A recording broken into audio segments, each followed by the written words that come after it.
दोस्तों, एक लड़का कई सालों से दुबई के अंदर काम करता है और इसी बीच उसकी शादी हो जाती है। लेकिन शादी के बाद जब फिर वापस दुबई जाता है तो अपने पत्नी के बिना उसका दिल ही नहीं लगता।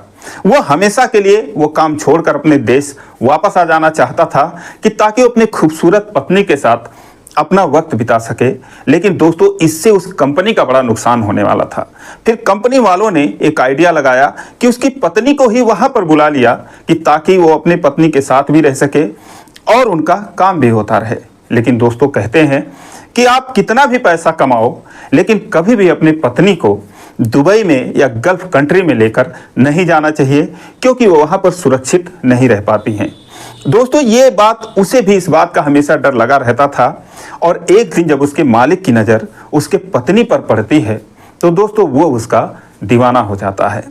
बहुत ही रोचक कहानी, बहुत अद्भुत कहानी है। दोस्तों, आइए जानते हैं पूरी कहानी इस वीडियो में। लेकिन वीडियो में आगे बढ़ने से पहले बस वही रिक्वेस्ट कि आप वीडियो को लाइक कर दीजिए, चैनल को भी सब्सक्राइब कर लीजिए ताकि मेरा हौसला बढ़ता रहे। दोस्तों, ये कहानी उत्तर प्रदेश के जौनपुर की। एक लड़का जिसका नाम सुनील होता है, 2003 से वो दुबई में बतौर इलेक्ट्रीशियन काम करता था। वो बहुत ही अच्छा इलेक्ट्रीशियन होता है। कई बिल्डिंगों में वो बतौर हेड इलेक्ट्रीशियन काम करता था और कंपनी के लिए बहुत उपयोगी बंदा था। और दोस्तों, इसी बीच 2012 में करीब 10 साल दुबई में रहते हुए उसको हो गए थे। उसकी उम्र 30 साल हो जाती है। अच्छे खासे पैसे भी कमा लेता है तो सोचता है कि अब पैसे ज़्यादा कमाने से क्या फ़ायदा, अब तो शादी भी करनी चाहिए। दोस्तों, वो घर आता है और एक बहुत ही खूबसूरत लड़की जिसका नाम संध्या होता है उससे शादी कर लेता है। अब दोस्तों, शादी के बाद सुनील और संध्या बहुत ही प्यार मोहब्बत से रहने लगते हैं। लेकिन कहते हैं कि अच्छे दिन कब गुजर जाते हैं पता ही नहीं चलता। दोस्तों, 3 महीने यूं ही बीत जाते हैं और उसकी छुट्टी खत्म हो जाती है। उसके बाद वो संध्या को उसके मायके छोड़ देता है और उसके बाद दुबई चला जाता है। तो फिर दुबई जाने के बाद उसका और संध्या का एक दूसरे के बिना दिल ही नहीं लगता। संध्या उसको फ़ोन करती है और कहती है कि आप मुझे छोड़कर कहाँ चले गए, आपके बिना मेरा मन ही नहीं लगता। सुनील कहता है कि अभी तो मुझे आए हुए 1 महीने भी नहीं हुए हैं, अभी तो छुट्टी मुझे 2 साल बाद मिलेगी और जो तुम्हारा हाल है वही हाल मेरा भी है, लेकिन मैं क्या कर सकता हूँ। संध्या कहती है, मैं कुछ नहीं जानती, कैसे भी करके तुम आओ मेरे पास, मैं तुम्हारे बिना नहीं रह सकती। दोस्तों, फिर वो सोचता है कि यार सही बात है, 30 साल की मेरी उम्र हो गई है, अब तो मैंने शादी की है और अब मैं इतना पैसे कमाकर भी क्या करूँगा जब अपनी पत्नी को ही टाइम ना दे पाऊँ। दोस्तों, वो अपने मालिक से कहता है कि मैं अब घर जाना चाहता हूँ, मेरा हिसाब कर दीजिए। तो दोस्तों, चूंकि वो 10 साल से काम कर रहा था, उसके फंड वगैरह भी कट रहे थे, 2-2.5 लाख रुपए या 3 लाख रुपए उसके बन रहे थे। उस हिसाब से सोचता है पैसे आसानी से मिल जाएंगे, मैं घर जाऊंगा, वहीं पर कुछ काम करूंगा। लेकिन दोस्तों, उसका ये रास्ता इतना आसान नहीं होता है। अब दोस्तों, सुनील मैनेजर से कहता है कि मैं ये काम छोड़ना चाहता हूँ। तो मैनेजर जो उसके शेख होते हैं उन शेख से कहता है कि एक ऐसा बंदा है, उसकी शादी हो गई है, अपनी पत्नी के लिए वो अपने घर जाना चाहता है, लेकिन वो हमारे लिए बहुत उपयोगी बंदा है, क्योंकि एज ए इलेक्ट्रीशियन उसका कोई जवाब नहीं है, वो नहीं रहेगा तो हमारा बहुत काम फंस जाएगा। फिर शेख कहते हैं कि फिर कैसे भी करके उसको रोको, एक काम करो, उसकी पत्नी को ही यहाँ पर बुला लो।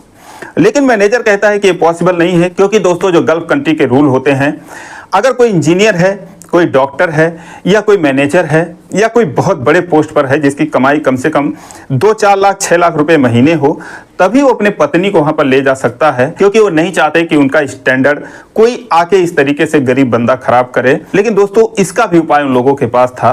वो लोग सुनील का फर्जी इंजीनियर की डिग्री बनवाते हैं और उसके बाद फिर उसके पत्नी को आने की परमिशन मिलती है। संध्या का भी पासपोर्ट बनवाया जाता है। उसके बाद सुनील जाता है अपने गांव पर संध्या को दुबई लाने के लिए। अब दोस्तों, संध्या को दुबई जाने का मौका मिल रहा था। वो तो बहुत खुश थी, खुशी खुशी दुबई जाती है। वहां पर उसके लिए एक बेहतरीन फ्लैट का इंतजाम किया जाता है। उसके बाद 2-3 दिन के बाद सारा इंतजाम होने के बाद सुनील काम पर वापस जाने लगता है। तो 10 दिन बीते होंगे। एक दिन मैनेजर कहता है, क्या हाल है सुनील, कैसी चल रही है तुम्हारी ज़िंदगी, अब तो तुम्हारी पत्नी यहाँ पर है, अब तो मौज ही मौज होगा। दोस्तों, जो मैनेजर होता है वो साउथ इंडिया का मद्रास का रहने वाला होता है, उसका नाम होता है पारस रेड्डी। तो सुनील कहता है कि बहुत बहुत धन्यवाद सर, बहुत अच्छी तरीके से हमारी लाइफ चल रही है और आपने जितनी मदद की उसके लिए आपको बहुत बहुत थैंक यू। तो पारस कहता है, भाई थैंक यू से काम नहीं चलेगा, कुछ पार्टी वगैरह करनी पड़ेगी तुम्हें। तो सुनील कहता है सर इसमें कौन सी बड़ी बात है, जिस दिन आप कहें उस दिन आपको मैं पार्टी दे देता हूं। तो पारस कहता है भाई कहीं बाहर की पार्टी मुझे नहीं चाहिए, हम तुम्हारे घर पर आएंगे, तुम्हारे पत्नी को देखेंगे, तुम्हारे पत्नी के हाथों का बना खाना खाएंगे। अब दोस्तों जब सुनील ये बात सुनता है तो डर जाता है, क्योंकि उसने सुना था कि कोई भी अपनी पत्नी लेकर वहाँ पर जाता है तो उसको वहाँ के शेख वगैरह हड़प लेते हैं, उनके साथ बहुत गलत काम होता है। तो वो भी घबरा जाता है। वो बोलता है कि सर क्या घर पर आएंगे, कहीं बाहर ही आपको पार्टी दे देंगे, कहीं भी आप कहें। वो बोलता है नहीं, तुम्हारे घर पर ही आएंगे, और तुम बाहर क्या पार्टी दोगे, बाहर तो हम रोज ही खाते हैं। अब दोस्तों वो कहता है ठीक है सर, किस दिन आप आएंगे। तो पारस कहता है शुक्रवार के दिन छुट्टी रहती है, उसी दिन आएंगे। दोस्तों शुक्रवार का दिन आता है। सुबह से ही सुनील और उसकी पत्नी संध्या उनके आओ भगत में लग जाती है। कई तरीके के वो लोग खाना बनाते हैं, और उसके बाद शाम को 8 बजे पारस रेड्डी और उसके साथ 2 और लोग उसके फ्लैट पर आते हैं और आके हॉल में बैठ जाते हैं। अब दोस्तों खाने पीने का इंतजाम था ही, उनके सामने एक से एक खाना आने लगता है। वो लोग खाते हैं, पीने वगैरह की भी व्यवस्था कर रखी थी, और पीते हैं। रात 11 बजे तक पार्टी चलती है, और इतने पीते हैं कि वो लोग नशा में हो जाते हैं। फिर जो पारस रेड्डी होता है कहता है भाई सुनील तुमने तो यार अपनी पत्नी का मुंह ही नहीं दिखाया हमको। वो कहता है कि सर क्या देखेंगे, गांव देहात के कल्चर की है, उसको शर्म आती है, घूंघट में ही रहती है। दोस्तों अपने पत्नी को बचाना चाहता था कि ये लोग उसका चेहरा ना देखें, लेकिन जो पारस होता है वो जिद पर अड़ जाता है। कहता नहीं भाई ऐसे थोड़ी चलेगा, मुंह तो हम देखकर ही जाएंगे। अब दोस्तों चूंकि वो मैनेजर था, उसका मालिक था, और 2 लोग थे, वो भी बड़े लोग थे, तो वो हार मान कर जाता है और संध्या से कहता है कि चलो तुम्हारा चेहरा देखेंगे। दोस्तों वो आती है, उनके सामने खड़ी हो जाती है। जब पारस देखता है, देखता ही रह जाता है। कहता बहुत खूबसूरत पत्नी है तुम्हारी, काश ऐसी मेरी भी होती। जब ये बात संध्या सुनती है, शर्मा जाती है। उसके बाद वापस जाने लगती है तो पारस कहता है अरे रुको, कहाँ जा रही हो। अपने जेब से सोने की चेन निकालता है और संध्या को देने लगता है। तो सुनील कहता है कि अरे सर रहने दीजिए, इसकी क्या ज़रूरत है। कहता नहीं भाई मुंह दिखाई दे रहे हैं। दोस्तों ज़बरदस्ती संध्या का हाथ पकड़ता है, उसके हाथ में वो चेन रख देता है। उसके बाद वो घर में चली जाती है। फिर उसके बाद ये लोग रात के 12 बजे उसके घर से निकलते हैं। उसके बाद अपने अपने ठिकाने चले जाते हैं, और सुनील और संध्या खाना पीना खाते हैं। उसके बाद संध्या कहती है कि आज से इसको अपने घर पर मत लेकर आना, ये आदमी मुझे ठीक नहीं लगता, और इस तरीके से मुझे बहुत डर लग रहा है। अब जो हुआ सो हुआ, आगे से ऐसा कुछ मत करना, मुझे बहुत डर लगता है। वो कहता है अरे यार कहाँ ये लोग रोज आने वाले हैं, और डर की बात तो है ही है, हम लोग अनजान देश में हैं, अगर कहीं कुछ हो गया तो हमारी कोई हेल्प भी करने वाला नहीं रहेगा। फिर वो कहता है कि चलो पारस अपने ही देश के हैं, हमारे साथ तो कुछ बुरा कर नहीं सकते, लेकिन फिर भी दोस्तों डर वाली बात तो थी ही। अब दोस्तों फिर अगले दिन सुनील जब काम पर जाता है, पारस उससे मिलता है और कहता है हाँ भाई सुनील, तुम्हारी पत्नी यार बड़ी दमदार थी, और खाना भी बहुत अच्छा बनाया था उसने, तो अब हर फ्राइडे को तुम्हारे ही घर खाना खाएंगे। दोस्तों जब वो कहता है तुम्हारी पत्नी बहुत अच्छी है, सुनील बोलता है थैंक यू सर, लेकिन मन ही मन उसे बुरा लग रहा था, लेकिन अब वो कुछ कह भी नहीं पा रहा था। अब दोस्तों शुक्रवार को फिर वो खाने के लिए कह देता है। सुनील जो है असमंजस में पड़ जाता है, लेकिन वो घर पे आता है, संध्या से कुछ नहीं कहता है, क्योंकि संध्या को बहुत बुरा लगता, वो भड़क जाती। अब दोस्तों फिर अगला दिन आता है, संडे का दिन। पारस जो है बिना बताए संध्या के घर पे पहुंच जाता है, डोरबेल बजाता है।